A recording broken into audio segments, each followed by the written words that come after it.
Bonjour à tous, heureux de vous retrouver en ce dimanche. Nous verrons aujourd'hui un autre thème, et ce thème que j'ai choisi, c'est « Vous êtes le sel de la terre ». Et pour cela, on va lire dans Matthieu chapitre 5, verset 13. Matthieu chapitre 5, verset 13. Un passage assez connu de Jésus qui dit ceci: « Vous êtes le sel de la terre.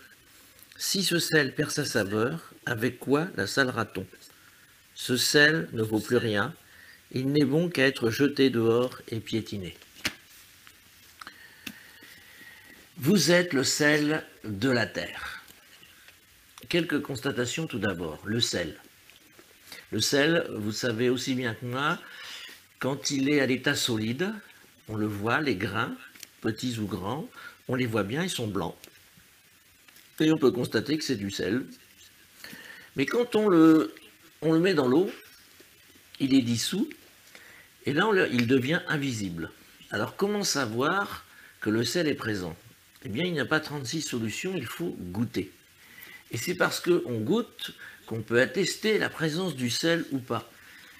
Et quelque part, comme Jésus dit que nous sommes, vous êtes le sel de la terre, nous sommes le sel de la terre, eh bien, Jésus nous fait comprendre que nous avons aussi, nous, du goût. Et nous devons avoir du goût et donner du goût. Et comme le sel, dans l'eau, nous sommes dilués, répartis un peu partout dans le monde, où que nous habitions, nous ne sommes pas tous au même endroit, tous les chrétiens. Et on est présent ainsi dans le monde, mais ce n'est pas marqué sur notre front chrétien. Et donc, on doit avoir du goût, quel que soit le lieu où on se trouve, le lieu de travail, notre famille, notre voisinage, notre quartier, notre ville ou village. Ainsi donc, nous le comprenons bien, le sel nous parle du témoignage. Et il doit donner soif. Il doit donner le goût. On doit, par notre conduite, nos paroles, nos attitudes, nos comportements, donner du goût. Alors, posons-nous la question, quel goût avons-nous et quel goût donnons-nous? Et puis, dans ces généralités de ce texte, nous voyons aussi que Jésus met en garde. Il y a un danger pour chacun, chacune. On ne doit pas perdre sa saveur ou devenir insipide. Il y a un risque de l'être. Et pour cela, il nous faut veiller et demeurer dans la parole de Dieu, dans la Bible, parce que le risque est de ne plus avoir de goût. Le monde, ainsi, ne pourra pas goûter. Il y a une différence entre donc les chrétiens et les non-chrétiens. Nous devons avoir un goût, le goût qui donne envie, soif. Ainsi, nous voyons, l'évangile ne peut en aucun cas être insipide, c'est-à-dire fade, pas bon, comme une soupe ou un pain sans sel, c'est pas terrible, hein, et en aucun cas édulcoré. Je répète, l'évangile doit être, et notre témoignage doit être goûteux, doit être bon, agréable. Et Jésus a pris l'image du sel ici, il n'a pas pris l'image du sucre. Ainsi, le sel, oui, donne soif, mais le sucre, c'est édulcoré. Dans 1 Corinthiens, chapitre 1, verset 23, Paul a écrit ceci: « Nous prêchons un Christ mis en croix, ou Christ crucifié. Les Juifs crient au scandale, les Grecs à l'absurdité. » Imaginez que l'apôtre Paul n'ait pas cet évangile, donc qui a du goût, qui donne soif, qui est salé, comme le sel de la terre. Eh bien, il aurait fait un évangile sucré, un évangile édulcoré, et il aurait présenté aux Juifs Jésus qui n'est pas le Fils de Dieu, mais le prophète, et puis il aurait présenté aux Grecs un Jésus philosophe, un Jésus psychologue, tout sauf Jésus crucifié. Parce que la crucifixion nous parle de la mort. Et pourquoi Jésus est mort? Parce que nous sommes des pécheurs et qu'il n'y avait que par Jésus qu'on puisse être sauvé. Et c'est pour cela qu'il prêche Christ crucifié. C'est ce témoignage-là qui a du goût. Alors, il y a une autre mise en garde. Jésus parle effectivement de perdre la valeur, la saveur et la valeur du sel, mais par contre, on doit aussi être vigilant. Ça sera quelque chose que moi je vais ajouter, de ne pas être trop salé. Parce que si on est trop salé, ben on est agressif.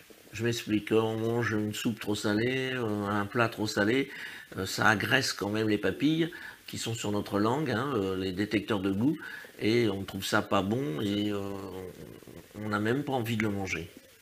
Ça devient même immangeable quand c'est trop salé. Eh bien, le témoignage, pareil, ne doit pas être trop salé, c'est-à-dire agressif. On n'est pas là pour agresser les gens, mais on est là pour leur parler de Jésus. Nous sommes les témoins de Jésus. Vous serez mes témoins, dit Jésus. Et un témoin de Jésus, c'est un témoin qui est plein d'amour, plein de miséricorde, plein de bonté, plein de chaleur, et on va en reparler tout à l'heure. Nous sommes témoins de Jésus. Et alors, à la fois amour et vérité. Vérité parce qu'on explique pourquoi. Pourquoi Christ est mort sur la croix? Il y a le péché. Et on ne peut pas occulter le péché. Et on ne peut pas occulter non plus qu'il faut passer par la repentance. J'aimerais avec vous maintenant, au-delà de ces généralités que je viens de voir divers rôles et significations du sel. Alors certains sont tirés de l'alimentation, donc du sel alimentaire, et d'autres ne sont pas du sel alimentaire, mais d'autres applications, et vous comprendrez.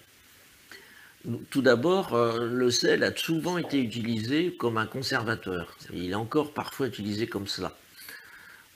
Et conservateur, moi ça me parle de conserver. Conserver ce que Dieu nous donne. Conserver la nourriture divine. Conserver sa parole. Conserver ses commandements. Conserver ainsi ses enseignements. Ça me parle aussi de rester dans l'état de l'homme nouveau. Si nous voulons du goût, nous devons vivre en nouveauté de vie et en aucun cas revenir en arrière dans notre ancienne vie. Et c'est pour ça qu'on doit veiller et combattre, comme l'apôtre Paul le dit dans l'épître aux Colossiens, chapitre 3, verset 5. Faites donc mourir tout ce qui, dans votre vie, appartient à la terre, c'est-à-dire l'inconduite, l'impureté, les passions incontrôlées, les désirs mauvais et la soif de posséder, qui est une idolâtrie. Puisque j'ai cité ce texte, je vais passer tout de suite au deuxième point sur le sel, le rôle du sel, sa signification. Le sel purifie. Et ça nous parle de sanctification, de sainteté, qui est un ordre du Seigneur. Vous serez saints, car je suis saint. Vous vous sanctifierez. C'est-à-dire que nous sommes à part, un peuple élu. Nous ne faisons plus partie de ce monde. Si nous vivons dedans, dans le monde, nous ne sommes plus dans la mentalité du monde. Être le sel de la terre, donc, c'est être saint pour toujours avoir du goût. Cela permet ainsi d'avoir une bonne aussi influence sur les autres. Et on peut l'expérimenter dans le milieu du travail quand on est chrétien, que les autres l'apprennent. Au début, souvent, ils se moquent, ça c'est sûr, mais ils vont avoir tendance à raconter des choses grivoises, paillardes, parce qu'ils savent que ça nous gêne. Et puis au bout d'un moment, le sel fait son action. Le sel qui est en nous fait son action, oui. Il y a une sorte de purification qui se fait, et petit à petit, les histoires grivoises, paillardes s'arrêtent, et il y a un respect qui se fait. Le bon goût, ainsi, nous le voyons, vient des chrétiens et non de ceux du dehors, c'est pas possible. Ceux du dehors, malheureusement, sont dans le péché. Mais supposons que la sainteté ne soit plus présente dans notre cœur, elle ne sera plus présente aussi plus présente dans nos actions, dans nos attitudes, nos comportements, et donc il y aura un cœur doux, donc du compromis. Et là, le sel perd toute sa saveur. Et Jésus est très clair, il ne sert à rien. Et c'est donc, oui, effectivement, il n'y a plus de témoignage quelque part, parce qu'on n'est plus créditeur, on n'a plus de crédit vis-à-vis de l'évangile et de Jésus.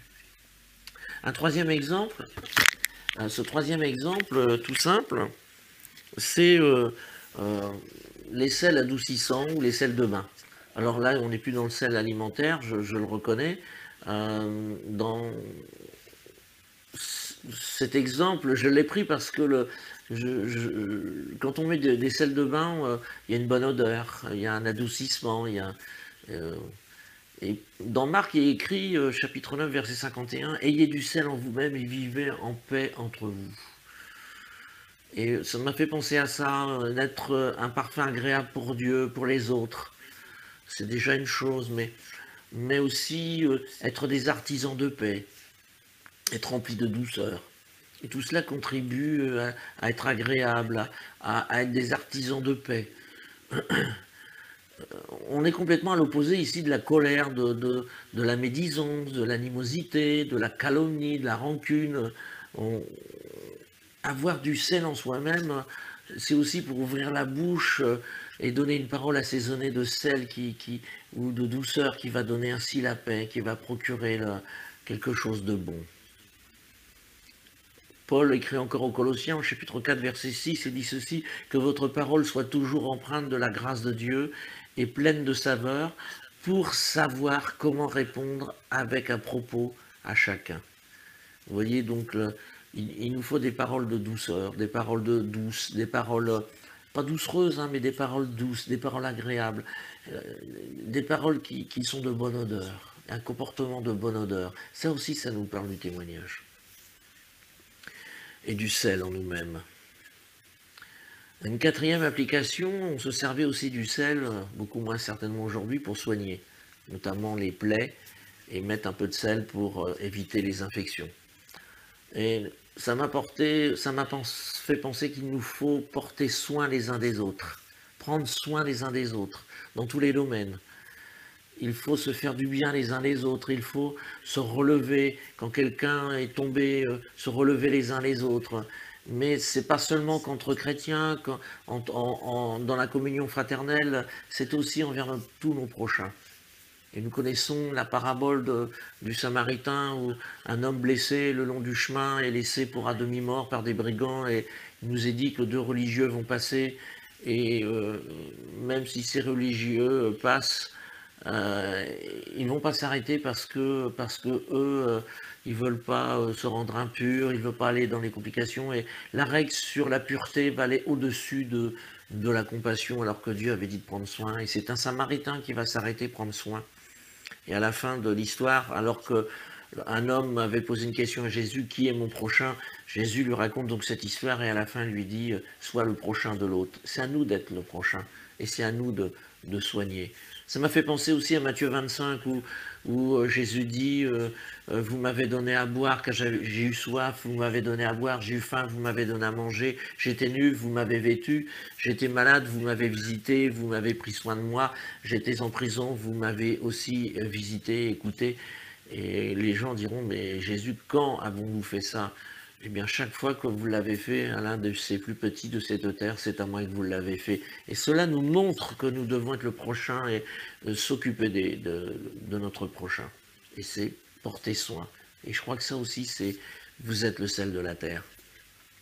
Et puis, un dernier point comme exemple, je n'ai pas certainement fait toute l'étendue des vertus du sel et de sa signification, de ses rôles, mais l'exemple que je vais prendre va peut-être certes heurter les scientifiques, mais c'est une image.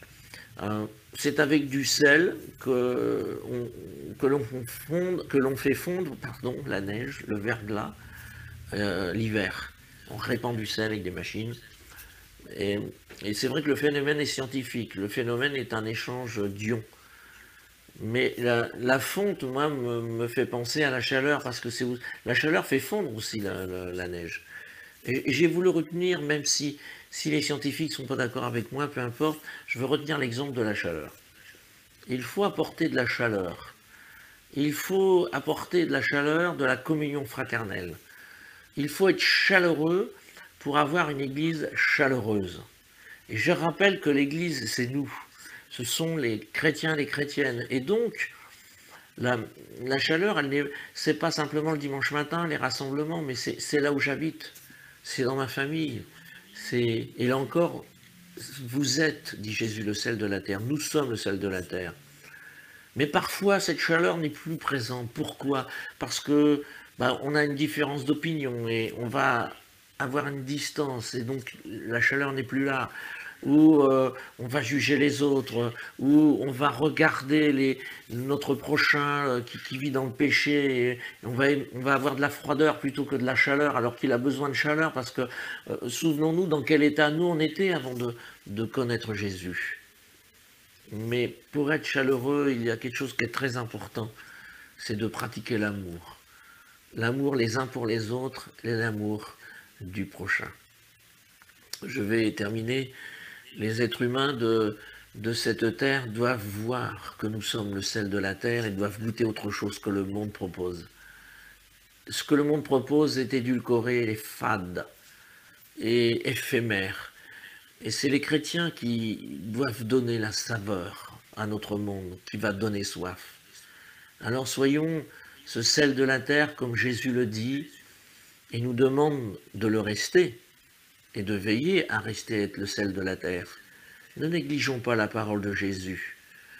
Je vous relis ce texte dans la version parole vivante. C'est vous qui êtes le sel du monde. Mais si le sel perd son goût, comment pourrait-on le rendre de nouveau salé?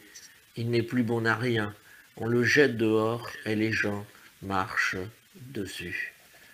Vous êtes, nous sommes le sel de la terre. Soyons-le partout où nous sommes, dans nos familles, dans nos maisons, dans nos quartiers, dans nos rues, dans les magasins, pas partout. On a l'opportunité. Ça doit, de toute façon, si nous sommes le sel de la terre, nous le sommes en permanence. Et puis j'aimerais ajouter, puisque nous vivons des temps difficiles, des temps particuliers, cette crise sanitaire qui n'est toujours pas finie, et on nous parle même de deuxième vague, qui est en même temps suivie d'une crise sociale, économique, qui va s'annoncer terrible. Nous avons plus que jamais à donner du goût et de la saveur à notre monde, qui est perdu. Que de gens en ce moment sont perdus, certains se sont séparés juste après le confinement parce qu'ils ne se sont pas supportés, les familles se sont séparées, des gens ont perdu leur emploi, d'autres psychologiquement sont pas bien, d'autres physiquement sont pas bien, etc., etc. D'autres sont endeuillés, une perte de famille due au Covid.